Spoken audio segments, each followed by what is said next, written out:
All right, we got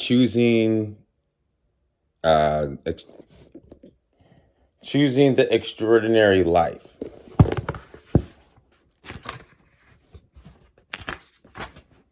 All right, we got discover your unique purpose, determine that to influence your culture, wait on God's timing, burn the ships, unleash the power of prayer, learn how to handle bad days, live life with the end in view.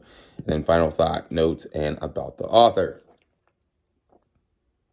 I like burn the ships. I guess maybe I'm a destructive person. Who knows? 113. This is a lot of Jesus stuff in here. A lot of Bible. Um,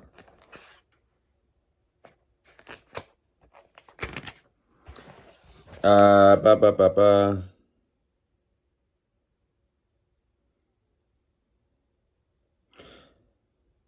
Yeah. Oh, I know what he's talking about. Burn the ships. I can. This makes sense. So burning the ships is don't give yourself a plan B. Period. Don't give yourself. By burning the ships, you can't leave. All right. I don't know if it was right here. He's talking about Hernan Cortez landed on Mexico in 1519, arriving in Mexico at the height of the Aztec kingdom, whose beautiful king was Montezuma. Cortez devised a bold plan to fill Spanish coffers and convert the people to Catholicism. He would march his men into the city, conquer Tenochtitlan, Montezuma's capital city, and take Montezuma dead or alive.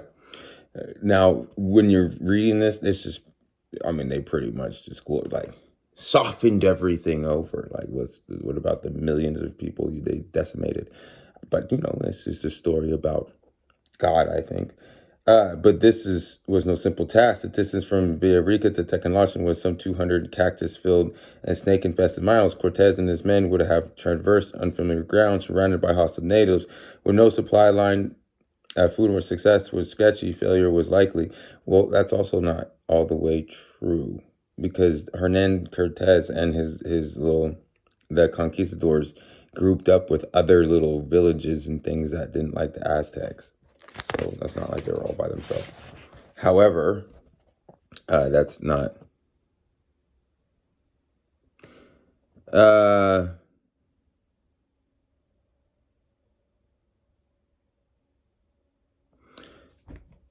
He ordered the master of his ships to sail 9 of the 12 vessels onto the beach, and then, according to legend, Cortez gave the order to burn the ships. The expedition had nothing to rely on. Cortez later wrote, apart from their own hands and the assurance that they would conquer and win the land or die in the attempt, burn the ships has become a metaphor for any decision where retreat is no longer an option. It is a point of no return. Although these kinds of decisions do not come along every day, when they do, they are life-changing. For example, should I marry this person and forsake all others? Should I have children and forgo my life of complete independence?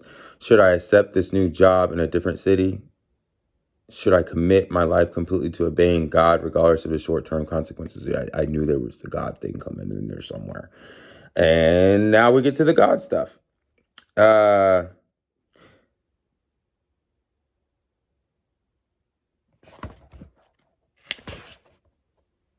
Let's read a quote or a poem from God or the Bible. All right. Your wickedness will punish you. Your backsliding will rebuke you. Consider then and realize how evil and bitter it is for you when you forsake the Lord your God and have no awe of men, declares the Lord Almighty. Well, what about the people they went over there to just massacre? And then, sorry, I'm going to keep my words to myself and keep it into the book. So, yeah. God is not to be trifled with. When it comes to making decisions about your relationship with him, it is best to burn your ships and commit yourself completely to him, just as Moses and Jesus commanded. The Lord our God is one Lord, right? And you shall love the Lord your God with all your heart and with all your soul and with all your mind and with all your strength.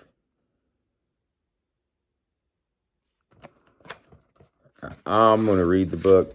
but it's already a little too Jesus-y for me.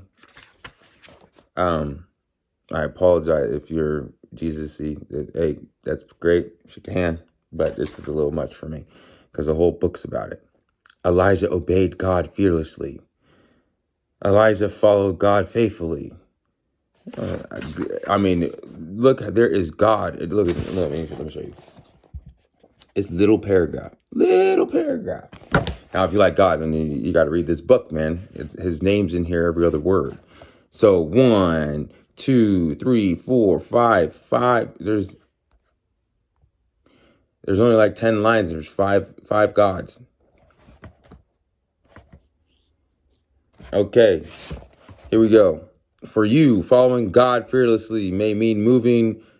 Oh, whoa, the thing got dark really fast. Forward by taking the first step and picking up the phone to heal a fractured relationship, breaking off a relationship that's hazardous to your spiritual health, saying yes to a job offer that is risky but obviously from God, or making a sacrificial financial gift, right, to God's work, even if it seems absurd. I would say that does. Oh, yeah, now we, Obadiah, fearful in faith. When Elijah first encountered Obadiah, he was searching for water and food for Ahab's livestock. Not an easy task given the severe drought that had devastated the land. Baal, King Ahab's deity of choice, was supposed to be the weather of God, or the weather god, the one who shall have brought rain to the end of the drought. Yet there had been no rain for over 3 years. However, during this period, Obadiah had secretly provided water, food, and protection for 100 of God's prophets that Queen Jezebel was trying to exterminate. I mean, how did they? So today it's hard to find one prophet, but back then they had 100 of them. Oh, that doesn't.